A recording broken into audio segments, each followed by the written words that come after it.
देश के अलग अलग राज्यों में ईद के मौके पर कुछ जगहों पर हंगामे की भी खबरें सामने आई हैं। नमाज पढ़ने के बाद कई जगहों पर पुलिस और नमाजियों के बीच टकराव भी देखने को मिला। उत्तर प्रदेश, हरियाणा से लेकर राजस्थान तक में भी दो गुट आपस में भिड़ गए। उत्तर प्रदेश के मुरादाबाद के गलशाहिद थाना इलाके के ईदगाह मैदान में नमाजियों को जाने से रोकने पर मुस्लिम समाज के लोगों ने हंगामा किया। वहीं मेरठ में दो पक्ष आपस में भिड़ गए और एक दूसरे पर पथराव किया। संभल में ड्रोन से पूरे एरिया की निगरानी की जा रही थी। राजस्थान के टोंक जिले में भी ईद उल फित्र की नमाज के बाद बड़ा घटनाक्रम सामने आया। इस बीच समाजवादी पार्टी के अध्यक्ष अखिलेश यादव ने यूपी पुलिस पर उनका काफिला रोकने का आरोप भी लगाया। तो ऐसे में आइए हम आपको बताते हैं कि ईद के मौके पर कहां-कहां दो पक्षों में संघर्ष देखने को मिला। साथ ही बताएंगे कि अखिलेश यादव ने क्या आरोप लगाए, क्यों आरोप लगाए। दरअसल 31 मार्च को भारत समेत पूरी दुनिया में मुस्लिम समुदाय का त्योहार ईद धूमधाम से मनाया गया। इस दौरान कुछ जगहों पर पथराव और हंगामे की भी खबरें आई। उत्तर प्रदेश के मेरठ में ईद की नमाज के बाद दो पक्षों में जमकर संघर्ष हुआ।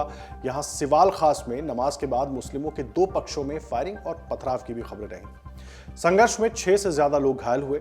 कस्बा सिवाल खास में सोमवार को ईद की नमाज पढ़ने के बाद मुस्लिम समाज के लोग फातिया पढ़ने के लिए नहर वाले कब्रिस्तान में जमा थे। इस दौरान फातिया पढ़ने के दौरान दो पक्षों में एक दिन पूर्व हुए विवाद को लेकर कहासुनी हो गई। कहासुनी के बाद बात इतनी बढ़ गई कि दोनों पक्षों में लाठी डंडे चल गए। इस दौरान जमकर मारपीट हुई और पथराव भी हुआ। कई लोगों पर कीचड़ भी उछाला गया। दोनों पक्षों के बीच कई राउंड फायरिंग भी हुई। घटना के बाद मौके पर भगदड़ मच गई। ग्रामीणों के अनुसार विवाद नियात और बादाम खानदानों के बीच हुआ, जिसमें आधा दर्जन से ज्यादा व्यक्ति घायल हुए हैं। पुलिस मौके पर है, घायलों को अस्पताल में भर्ती करवाया गया है। वहीं मुरादाबाद में ईदगाह मैदान में नमाजियों को जाने से रोकने पर जमकर हंगामा हुआ। लोगों के विरोध जताने पर उनकी पुलिस से नोकझोंक हो गई। पुलिस ने बताया कि ईदगाह के भर जाने के कारण सुरक्षा के लिहाज से लोगों को रोका गया। हंगामे को देखते हुए मौके पर पहुंचे अधिकारियों ने लोगों को समझाकर शांत करवाया। इसके बाद वहां दोबारा नमाज अदा करवाई गई।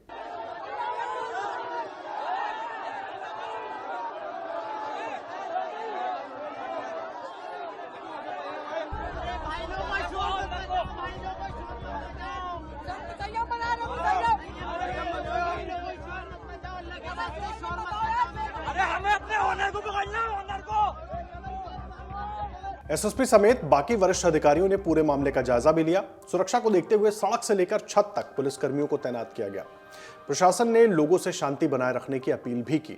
जनपद भर में समस्त स्थानों पे ईद की नमाज अदा की गई है और शांतिपूर्ण माहौल में नमाज अदा की गई है। इस संबंध में लगातार पिछले 10 दिन से सभी धर्म गुरुओं के साथ और सभी रोजक नागरिकों के साथ सबके साथ संवाद स्थापित किया गया था और कोशिश की गई थी कि लोकल स्तर पे ही सारी व्यवस्थाएं हो। सबने पूरा सहयोग किया और आज पुलिस की, मजिस्ट्रेट की, सिविल डिफेंस की काफी ड्यूटी लगी थी और सबने काफी और सभी बधाई के भी पात्र हैं। कुछ थोड़ा हाइडिसेशन भी दिखाई दिया कुछ लोगों का इश्यू था कि उनको बेसिकली नमाज अदा होने के बाद उनको ईदगाह में ही नमाज करनी थी। वो इमाम साहब के साथ वार्ता की थी और उनके द्वारा शांतिपूर्वक ढंग से नमाज अदा की गई। सर, अब माहौल कैसा है? माहौल शांत? बिल्कुल बढ़िया है माहौल। वहीं बात संभल की करें तो संभल के एसपी के विश्नोई ने कहा कि जहां कहीं विवाद हुआ उसे भी सुलझा लिया गया। स्वयंसेवकों का बड़ा योगदान रहा। कानून व्यवस्था से जुड़ी कोई समस्या नहीं आई। जनपद संभल में 100 से अधिक जगहों पे जो ईदगाह हैं उन सभी में ईद की नमाज है वो पढ़ी गई है, शांतिपूर्वक तरीके से पढ़ी गई है। कई जगह जहां पे विवाद भी था वहां पे भी सबको संपन्न कराया गया है। जो वॉलंटियर्स हैं उनका भी काफी सहयोग रहा और शांतिपूर्वक तरीके से सभी लोग अपने अपने घरों को वापस चला गए हैं और किसी प्रकार की कानून व्यवस्था की कोई समस्या नहीं है। और इस बीच समाजवादी पार्टी के अध्यक्ष अखिलेश यादव ने यूपी पुलिस पर गंभीर आरोप लगाए। अखिलेश यादव ने कहा कि जब मैं ईद के समारोह में शामिल होने के लिए ईदगाह जा रहा था तो जानबूझकर मुझे पुलिस ने रोका। 1 घंटे तक बातचीत करने के बाद मुझे आगे जाने दिया गया। क्या ऐसा दबाव इसलिए बनाया जा रहा है कि हम दूसरे लोगों के समारोह में शामिल ना हो? ये बड़ा सवाल अखिलेश यादव ने खड़ा किया। मेरे पत्रकार साथियों, हालांकि आपको पता होगा और इसमें से मैं देख रहा हूं कि बहुत सारे सीनियर लोग भी हैं और बहुत वर्षों से आ रहे हैं यहाँ पर और यहीं पर कवर करने आते हैं, कवरेज करने आते हैं। आप इसी जगह पर मिलते हैं। कभी इतनी बैरिकेडिंग नहीं होती होगी। जब मैं आज आ रहा था तो जानबूझ करके पुलिस ने मुझे रोका।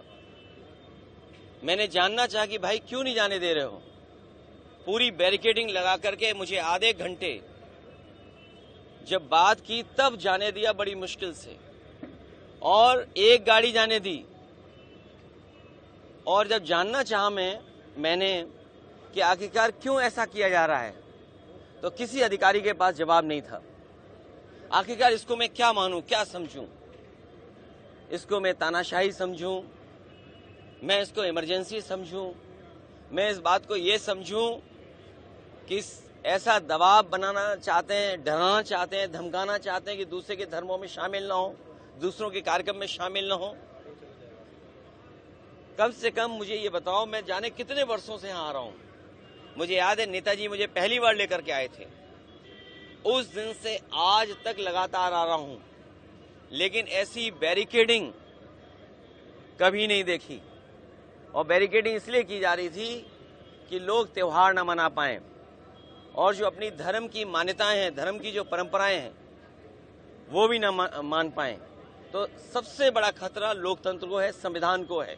ये सरकार बड़ी जिम्मेदारी के साथ, मैं कह सकता हूं, यहां मुझे नहीं कहना चाहिए, लेकिन फिर भी मैं कह रहा हूं कि ये देश भारतीय जनता पार्टी संविधान से नहीं चला रही है।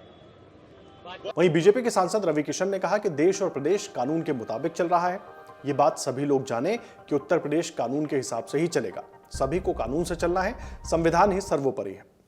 सब लोग प्रेम से कर रहा है। सब लोग, जो महाराज जी ने बोला प्रेम से, महाकुंभ में भी महाराज जी ने बोला, होली पर भी बोला, हिंदू मुसलमान सब प्रेम से कर रहे हैं। विरोधी कुछ भी कहें को मतलब नहीं। सब लोग वो आदेश को, कानून के हिसाब से देश चल रहा है, प्रदेश चल रहा है। और ये बात अब सब लोग जान गए कि कानून के हिसाब से ही उत्तर प्रदेश चलेगा। कानूनन सबको चलना हो, हिंदू हो, मुसलमान हो, कोई भी बिरादरी का हो, और उसका पालन सब लोग कर रहे हैं और प्रेम से कर रहे हैं। विरोधी सोशल मीडिया पे क्या लिख रहे हैं उसका मतलब नहीं। सबको पता चल गया है इस देश में, मोदी योगी जी के राज में कानून से देश चलता है, संविधान ही सर्वोपरि है। तो उस हिसाब से सबको चलना है। मैं क्या हूं या कोई आम आदमी क्या है, हर व्यक्ति क्या है। समय आज प्रेम से ईद मन रहा है, इसी तरह सब प्रेम से चलेगा। कानूनन सबको चलना है। उत्तर प्रदेश के साथ राजस्थान के टोंक जिले के मालपुरा में भी बवाल देखने को मिला। यहां जुलूस की बात को लेकर बड़ी संख्या में मुस्लिम समुदाय के लोग सड़कों पर आकर नारेबाजी करने लगे। खबरों के मुताबिक नमाज अदा करने के बाद जब बड़ी संख्या में नमाजी एक साथ बाहर निकले तो उन्होंने नारेबाजी शुरू कर दी। आक्रोशित लोगों ने स्टेट हाईवे को जाम कर दिया। इस दौरान किकड़ी मार्ग कुछ समय के लिए अवरुद्ध हुआ। हालात तब और तनावपूर्ण हो गए जब जुलूस को बाजार में ले जाने के लिए प्रदर्शन किया गया। पुलिस के हस्तक्षेप और मार्ग निर्धारण के लिए डीएसपी आशीष प्रजापत और थाना प्रभारी चेनाराम बेड़ा के नेतृत्व में पुलिस ने स्थिति को किसी तरह नियंत्रण में लिया। स्थानीय प्रशासन ने आम जन से शांति बनाए रखने की अपील की। अधिकारियों का कहना है कि कोई भी अप्रिय स्थिति ना बने, इसके लिए पूरी तैयारी की गई है, सतर्कता बरती जा रही है।